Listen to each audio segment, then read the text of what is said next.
আদিবাসী ক্ষতিগ্রস্ত যারা আছে তাদের এই আমরা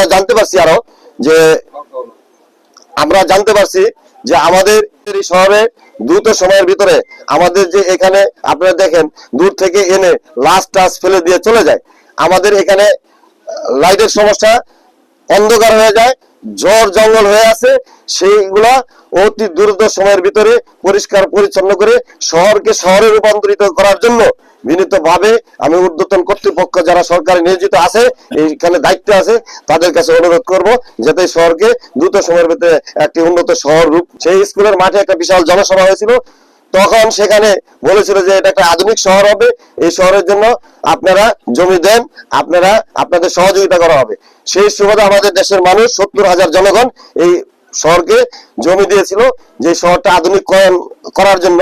সেই শহরে জমি দিয়ে অনেক আমাদের যারা আদিবাসী আজকে পলট প্রাণে ভোগান্তিতে আছে, দীর্ঘদিন যাবত এই শহরের উন্নতি ব্যাহত হয়েছে। 16 বছর যাবত লুটপাট হয়েছে, কিন্তু কোনো রাস্তাঘাট তেমন কোনো উন্নতি হয় নাই।